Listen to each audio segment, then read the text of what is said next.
you want me to start now? Yeah. Okay, good afternoon, everyone. Thank you, Faustina, and welcome to my presentation on leading with confidence, but presenting your authentic self. My name is Jacqueline Hinds. I'm an emotion and intelligence coach and leadership consultant. Okay, so presenting your authentic self. If we think about where we've been throughout the pandemic, all the things that have been challenging us, changing us, and causing us to sort of like not be able to do the things that we took for granted, you know, we've had to wear masks, but it's tiring. It's really tiring wearing a mask, keeping it up, this facade. It's wearing us down. It's causing us to have emotional and physical sort of like health impacts. Keeping on the mask only hides the real you.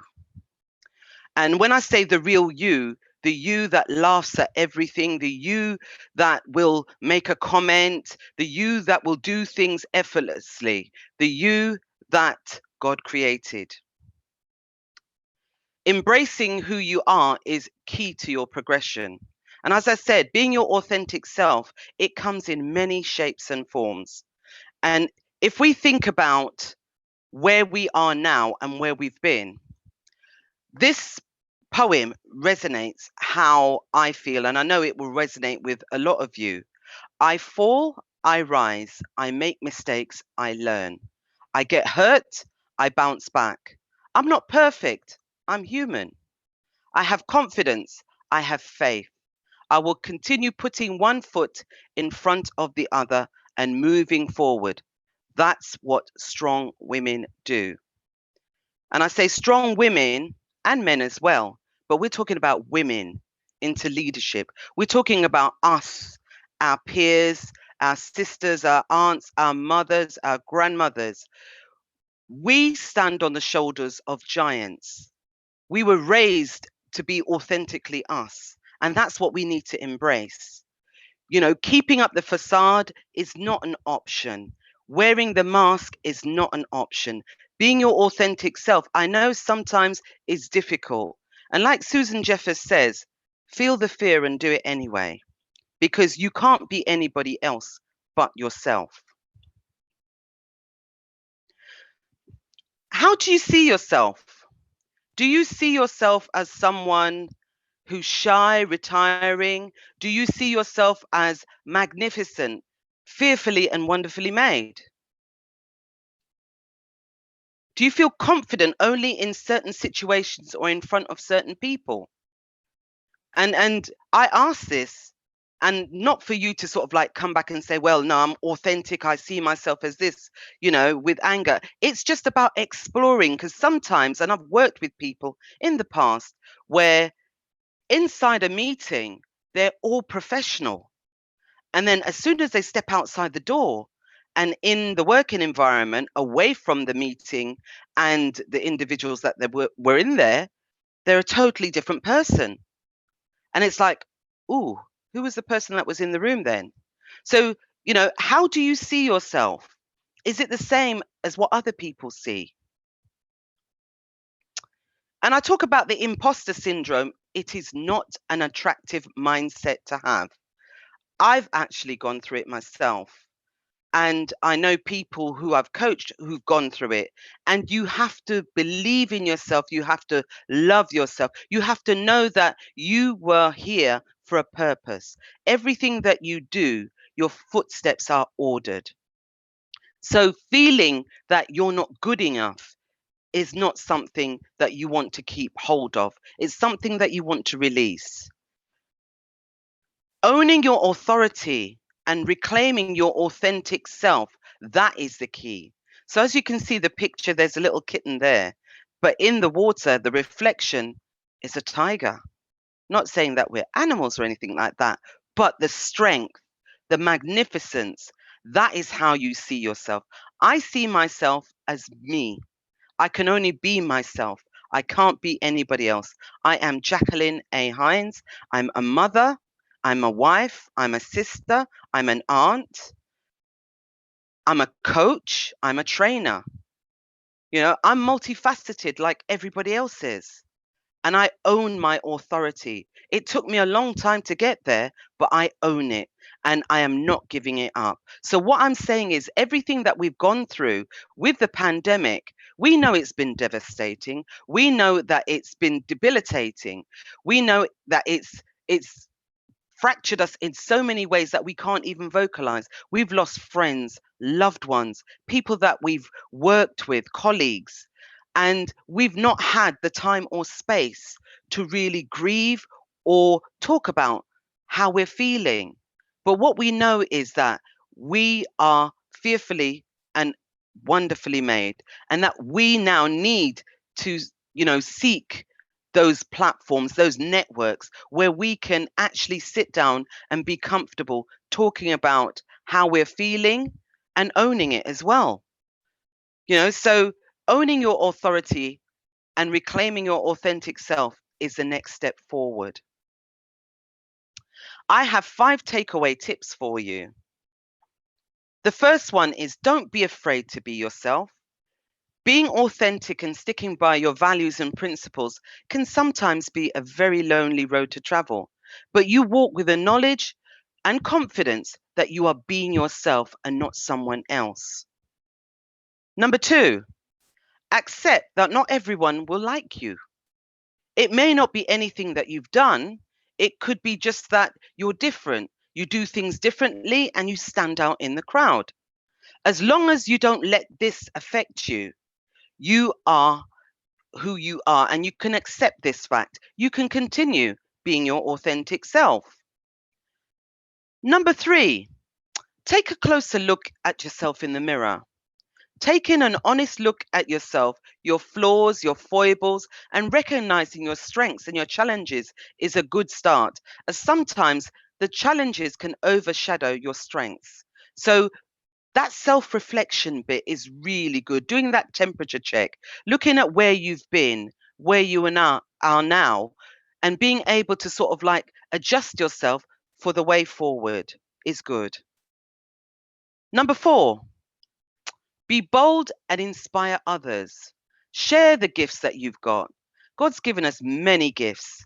Not everyone can get to where you are right now or be as confident as you, but they can certainly feel empowered with your support and help to actually enable them to work on themselves.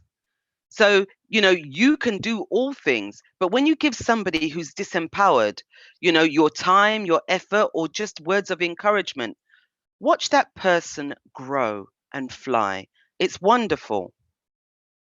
And lastly, as I said, take time for reflection. Take those regular temperature checks to reflect on where you've been, where you are now, and double check where you're heading. Because sometimes we can actually be sidetracked and stray from the pathway and the goal that we're heading towards. Being confident and competent is skills that you work on each day. I'm working on being better person, a better version of Jacqueline Hinds today than I was yesterday. And I'll do the same tomorrow. So what I want to leave with you is, your emotions drive everything that you do. Being authentic and being yourself is something that you should take pride in. Own your authority, pile drive who you are, and move forward. Seek out the people that elevate you and uplift you, not the people that tolerate you. Look at ways in which you can improve yourself. Look at ways where you can network with other like minded individuals. Look for a coach, look for a mentor. Look for development that you can sharpen and hone your skills, but never stop. Keep going because, as I said before, you are fearfully and wonderfully made and you're perfect just the way you are. If you lack confidence, this will grow, but you have to want it to grow. Thank you for listening.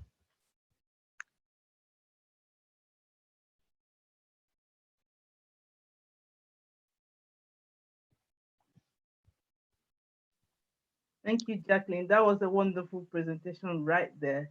And I'm really glad that and proud to have you on our speakers lineup. In fact, I'm really proud of the women that we have here. You all, ooze confidence and leadership, and I can just, I don't have enough words to really, describe how I feel having you all in this network today. Thank you so much. Thank So you. I'll be moving quickly. Um, if you have any questions now or anything you want to say now, please do say that, or if you want to ease yourself so that we can move into the next one in the next 10 minutes.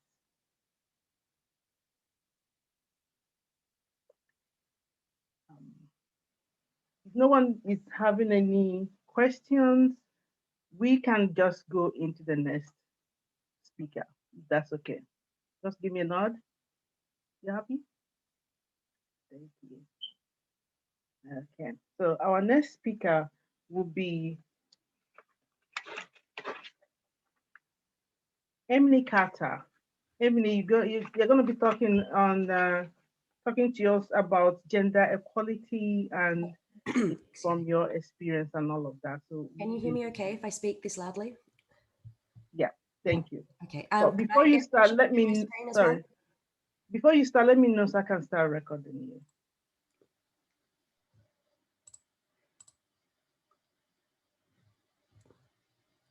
All right.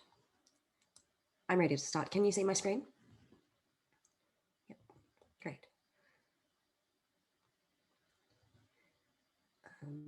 Should I start, Faustina? Are you recording now? Or? Yep. All right. Well, thank you for having me today. So as you can see, my name is Emily Carter.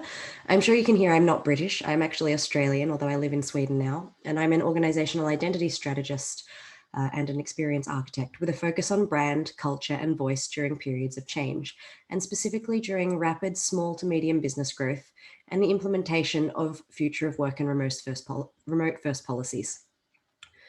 My topic today is one which I believe you would all share my passion for, professional gender equality, and highlighting why we are currently living through one of the most, one of the most critical moments in human history for advancing this cause. As the daughter of a strong woman who gave up work to be a mother, and the mother of a young girl already growing into a future where she will face economic and environmental challenges, I had only one reaction to the prediction that the global pandemic may have set global gender equality back by a whole generation or more. This is unacceptable.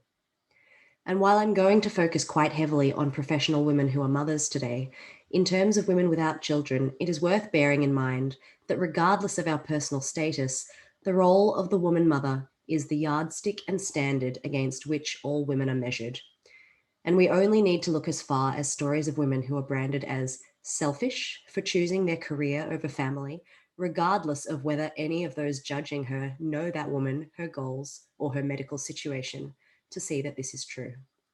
There will be no true gender equality for all women and non-binaries until the professional mother role is fully accepted. If we drastically simplify the history of women in the workplace, we move from a time of homemakers and home-based crafters to careers being possible only for young or childless unmarried women, to a time when realistically women's careers could occur before, after, or instead of having children. This timeline stretched from before the first industrial revolution through it and to present day, when most women try to have it all and bear the brunt of that gargantuan effort. But the reality is we are still surrounded by systematic relics of this revolution, which started more than 200 years ago and have no place as being the modern standard any longer. This pandemic failed women. The pandemic response failed women because pandemic work from home was not a true reflection of remote or flexible working, but simply the semantics of moving your computer from one surface to another whilst maintaining the same systems. While our male counterparts may come to understand some of the mental challenges of parenthood when the child is born, it is the physical aspects of pregnancy, birth, and the long-lasting after effects that they can unfortunately not experience. It is therefore up to us as female leaders to really drive and push for this change. We see that many mothers are judged for factors which are physical and logistical by male counterparts who only understand, potentially, a slice of the mental challenges, and are therefore interpreted as that woman's personal failings, as weakness, or as lack of dedication or commitment to their roles. We see the statistic that the professional woman, especially the professional mother, has been one of the biggest casualties of the pandemic, forced into the impossible situation in many countries of being the mother, the teacher, the homemaker, and the worker, all during the same few limited hours of the day. Done right, a remote-first and flexible culture should instead see the juggling of work and life normalized, and while it may start with professional mothers, it is a benefit to all humans that will extend to all women, to men, and to those with other personal needs less often talked about in the professional space. Remote-first flexible working could, for example, allow millions of mothers who currently choose between family and full-time work to be able to pick their kids up from school and make up the hours later.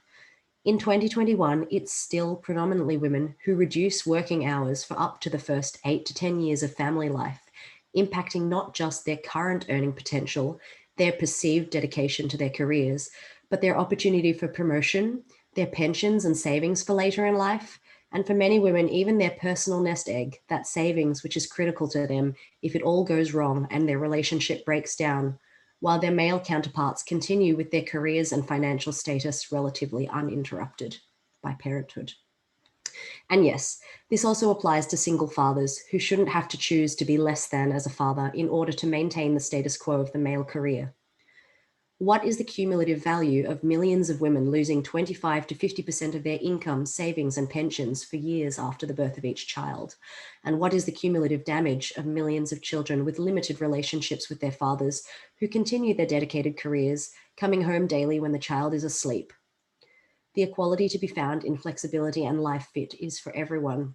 And I argue that these questions do not have a place in the 21st century society. They are solvable and they should be solved.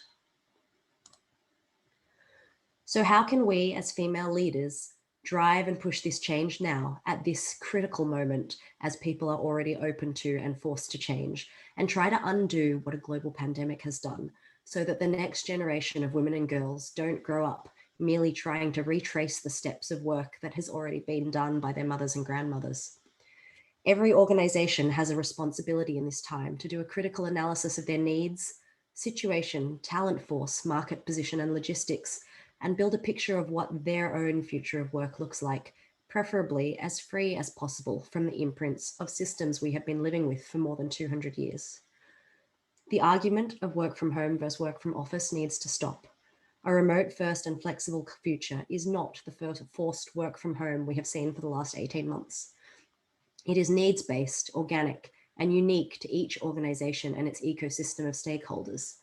It is focused on delivery and output, not bums on seats.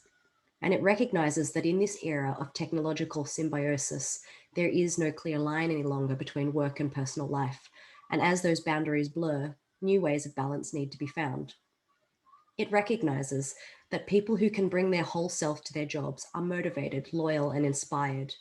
It recognizes that productivity is not a straight line. Like any other organic function, it fluctuates during a given day or week or month, depending on the environment and the situation.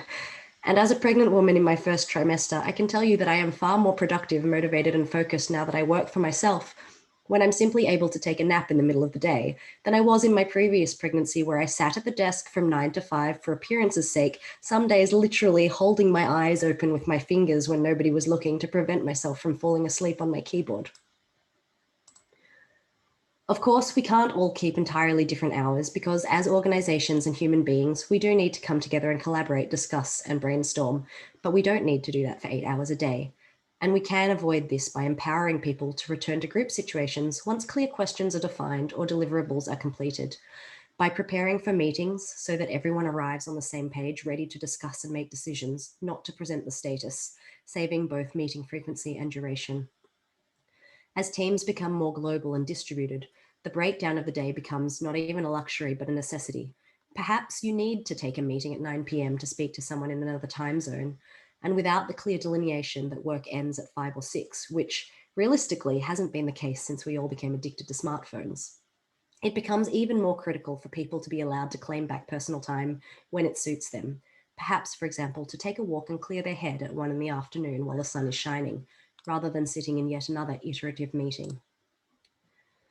The future of remote first and flexible work allows people to bring their best selves to their work at the time and place when they are at their individual best, and to step away at the time when they would, let's be honest, be faking it. I challenge anybody to say that they have never in their professional careers sat at a desk faking their interest, motivation, focus, or mood. That would be a lie. A future of work which happens to be critical to gender equality is also generally better for humans. And for the sake of the next generation, especially the next generation of girls and women, I will work tirelessly to see that that future becomes a reality. And I hope that you will join me. Thank you.